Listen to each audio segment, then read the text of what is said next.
இயேசுவை பின்பற்றுவனுக்கு பிரச்சனைகள் 1-2 இருக்காது. அது குடும்பமாக வரும். ஒரு அல்லேலூயா சொல்லலாம்.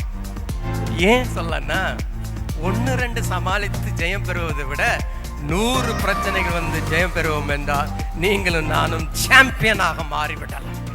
அதான் தேவனுடைய விருப்பம். 3ஆம் சங்கீதம்.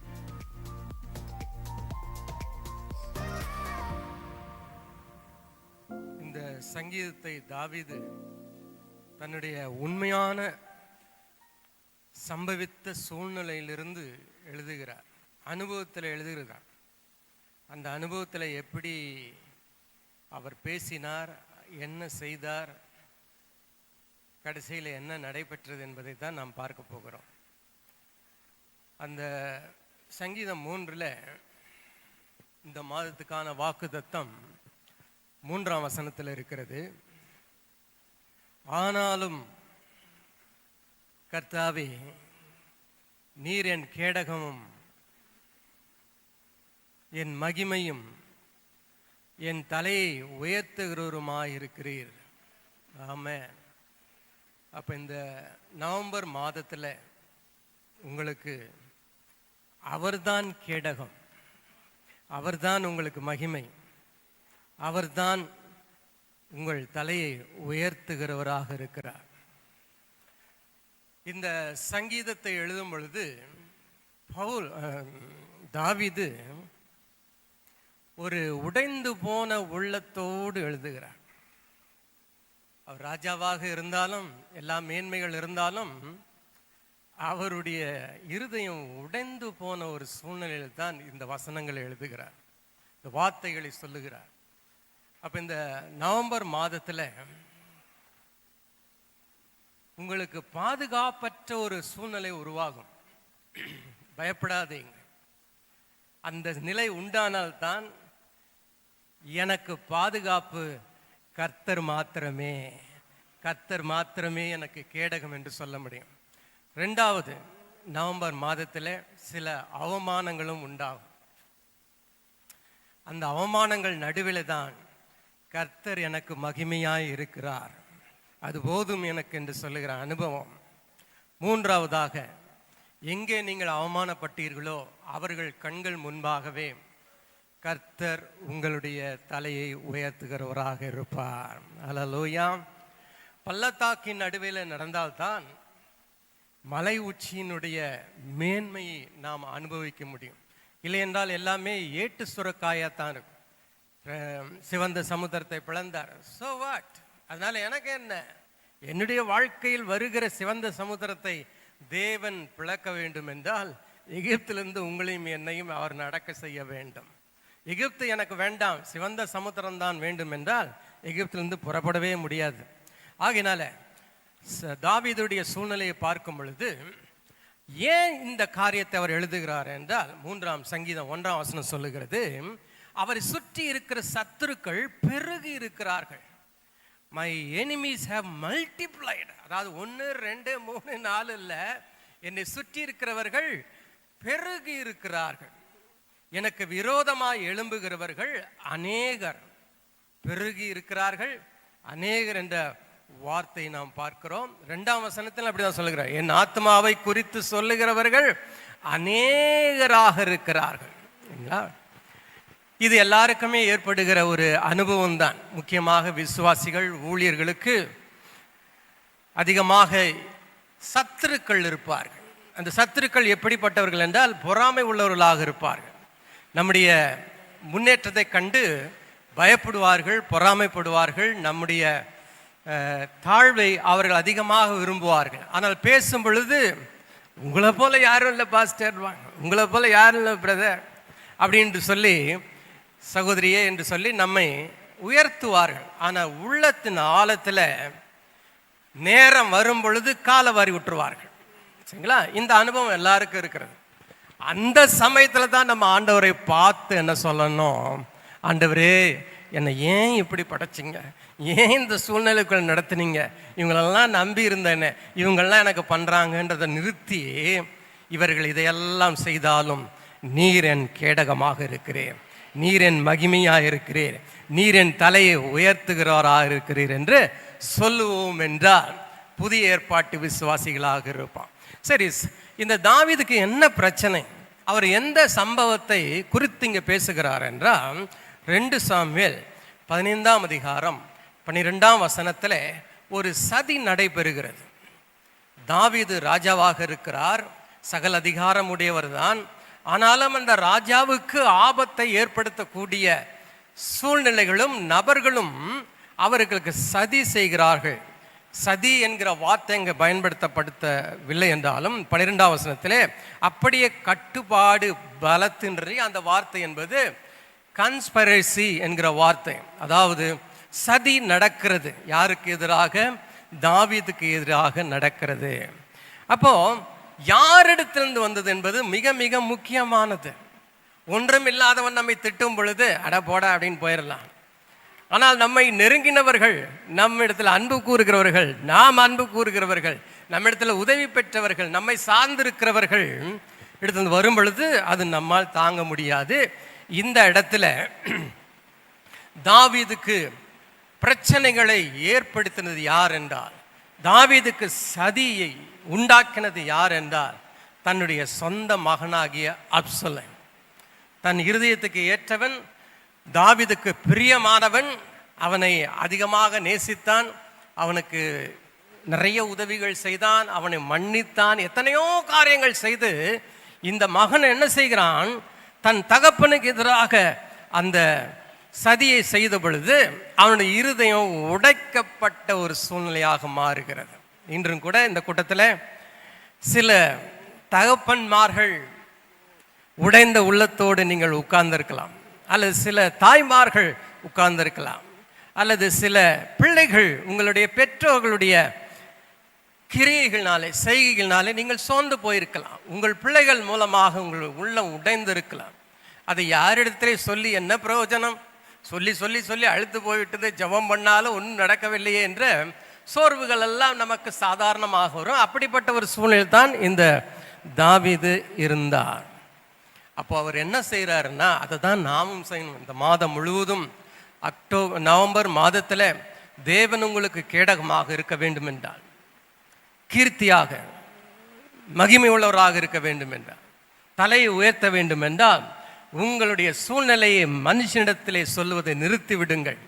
மற்றவரிடத்தில் போய் அவர்களுடைய அனுதாபத்தை பெறுவதற்காக பகிர்ந்து கொள்ளாதீர்கள். எல்லாருக்கும் முன்பாக என்ன செய்யுங்கள்? இங்கே தாவீது செய்தது போல தேவனை நோக்கி அவரிடத்தில் உங்களுடைய பிரச்சனையை தெரியப்படுத்துங்கள். பிலிப்பியர் 4ஆம் அதிகாரம் 6ஆம் வசனத்தில், எவன் ஒருவன் தேவனிடத்திலே சொல்ல கற்றுக்கொள்ளுகிறானோ அவன் ஒரு நாளும் கவலைப்பட மாட்டான். அல்லேலூயா. அந்த வசனம் சொல்லுகிறது, ஒன்றுக்கும் கவலைப்படாதீர்கள். ஏன்? உங்களுடைய விண்ணப்பங்களை ஸ்தோத்திரத்தோடு கூட தேவனுக்கு தெரியப்படுத்துங்கள். எல்லாரும் சொல்லுங்கள், தெரியப்படுத்துங்கள். இந்த நவம்பர் மாதத்தில் ஒரு ஜெபமா தனிப்பட்ட விதத்தில் தேவனிடத்தில் பேசுகிற ஒரு நேரமாக இருக்கட்டும். வேலை செய்கிற இடத்துலையே ஜெபம் பண்ணுங்க.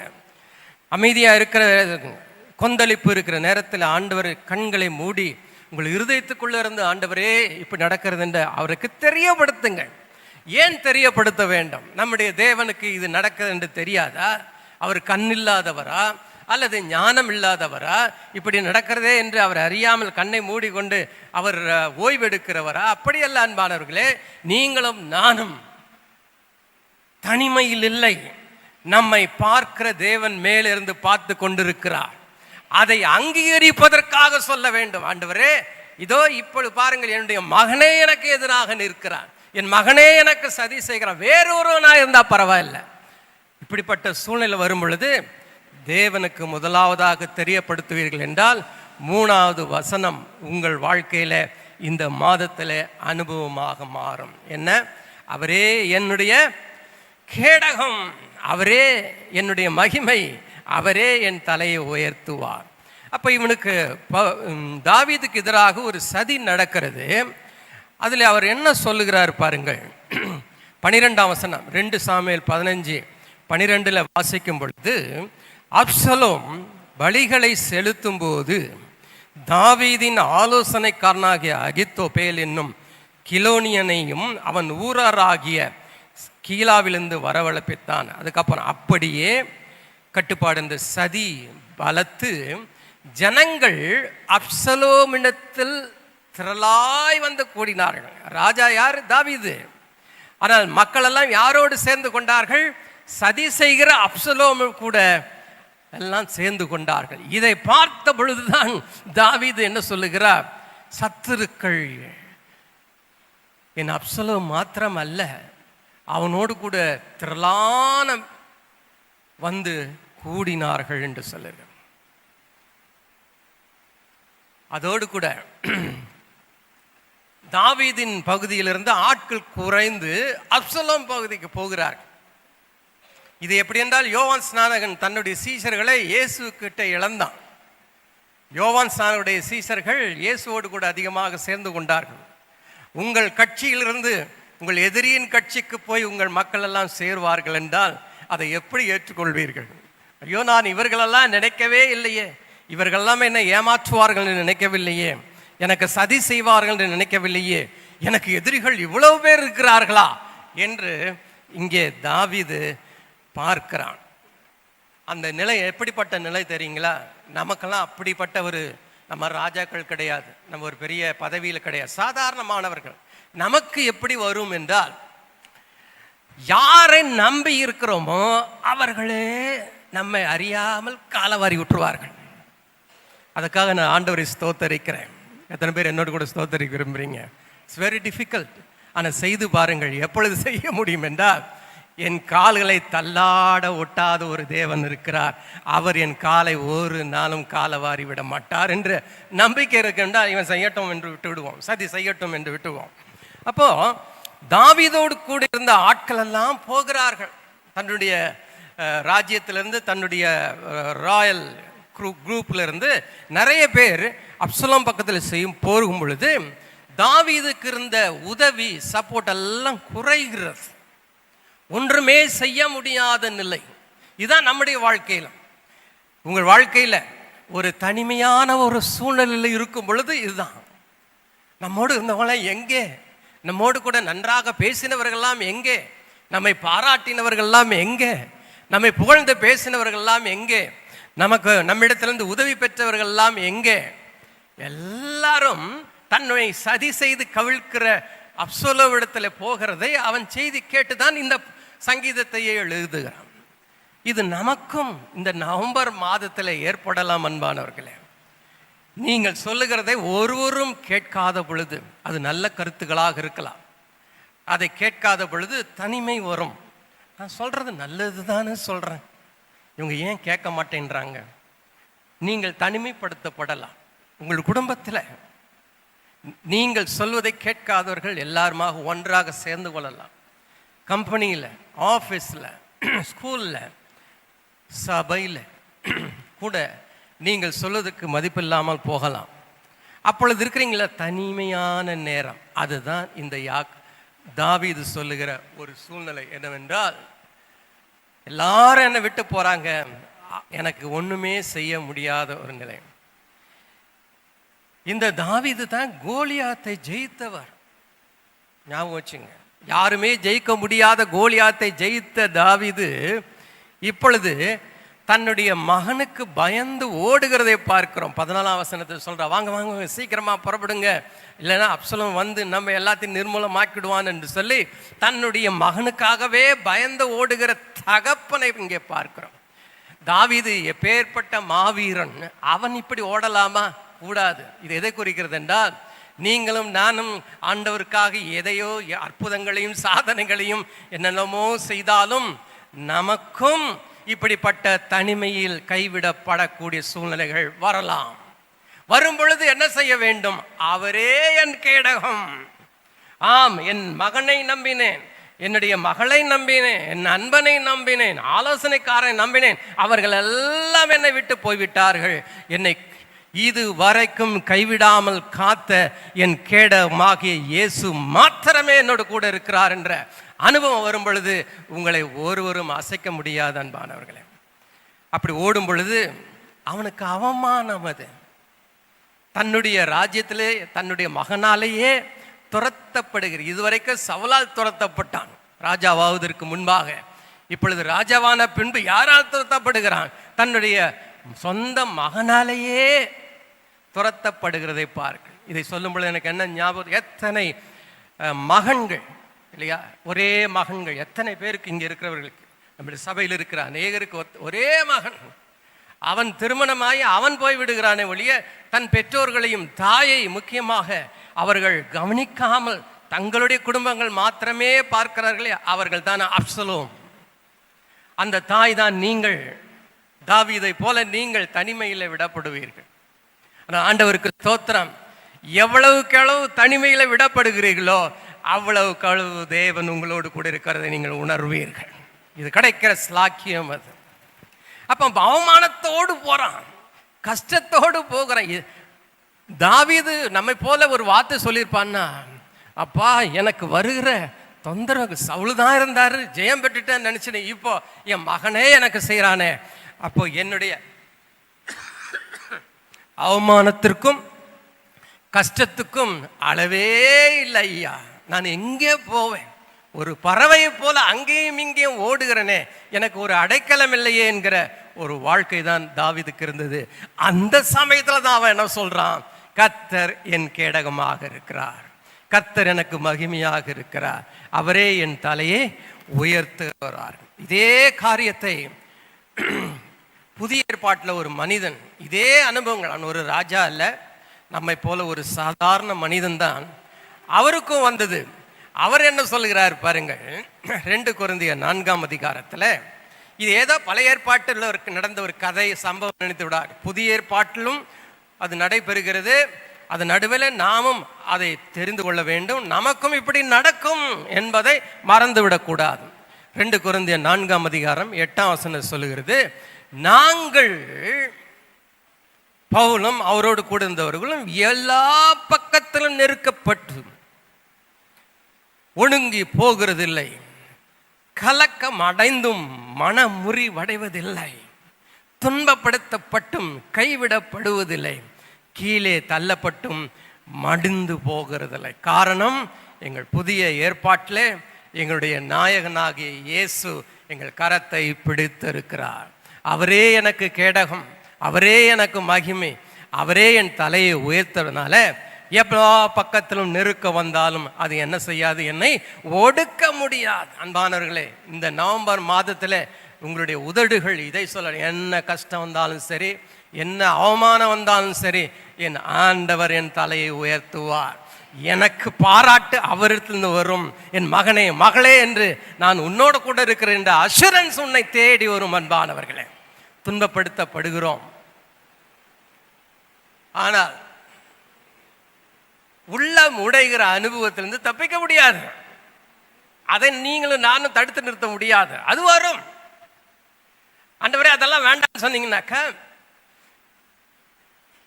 நீங்கள் இன்னும் குழந்தையாகத்தான் இருப்பீர்கள், கை சூப்பி கொண்டே பால் குடித்து கொண்டே இருப்பீர்கள். யார் வேணாலும் உங்களை அடிப்பார்கள், யார் வேணாலும் உங்களை திட்டுவார்கள், யார் வேணாலும் உங்களை தூக்கி எறிவார்கள் குழந்தையாக இருந்தால். ஆனால் நீங்கள் பலம் கொள்ள வேண்டும் என்றால் இப்படிப்பட்ட அனுபவங்களை தேவன் நமக்காக அனுப்புவார்.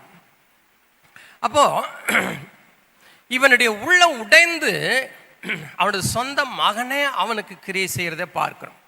அதுல இன்னொரு காரியம் என்னவென்றால், தாவீது ஒரு ஜெயம் கொள்ளுகிற ராஜாவா இருந்ததுக்கு காரணம் என்னவென்றால், அகித்தோப்பில் என்கிற ஒரு ஆலோசனைக்காரன் ஒருத்தர் இருந்தான். அவன் பயங்கரமான ஞானம் உள்ளவன்.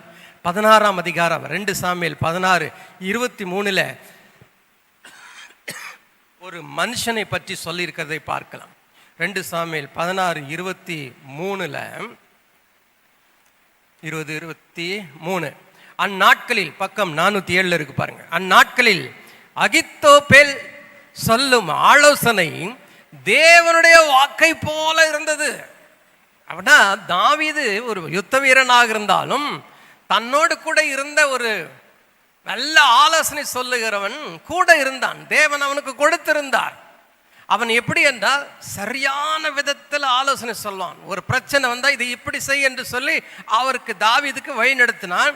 அவன் சொன்ன வார்த்தை எப்படி இருந்தது என்றால் தேவனுடைய வாக்கை போல இருந்தது. அப்படி அகித்தோப்பேலின் ஆலோசனை எல்லாம் தாவீதுக்கும் இருந்தது. இப்பொழுது அப்சலோமுக்கு போய்விட்டது. அதுதான் பிரச்சனை. என் மகன் மாத்திரம் அல்ல, அவனோடு கூட எனக்கு நல்ல ஆலோசனை சொல்லுகிறவனும் போய்விட்டான். என்னுடைய தளபதிகள் எல்லாம் போய்விட்டார்கள்.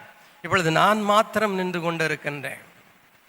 இந்த தனிமையான நேரத்தில் தான் நம்மைக்கு உதவி செய்தவர்கள் எல்லாம் நம்மை கைவிட்டு போகும் பொழுது நம்மோடு கூட இருந்தவர்களே பகைவர்களாக மாறிவிடுவார்கள்.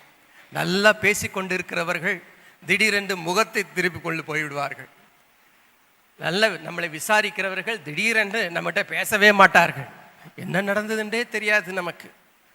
இப்படி நாம் விடும் பொழுது நன்றாக ஞாபகம் வைத்தவங்கள், ஒரு கிறிஸ்தவனுக்கு, இயேசுவை பின்பற்றுவனுக்கு பிரச்சனைகள் 1-2 இருக்காது. அது குடும்பமாக வரும். ஒரு அல்லேலூயா சொல்லலாம். ஏன் சொல்லன்னா 1-2 சமாளித்து ஜெயம் பெறுவதை விட 100 பிரச்சனைகள் வந்து ஜெயம் பெறுவோம் என்றால் நீங்களும் நானும் சாம்பியனாக மாறிவிட்டோம்.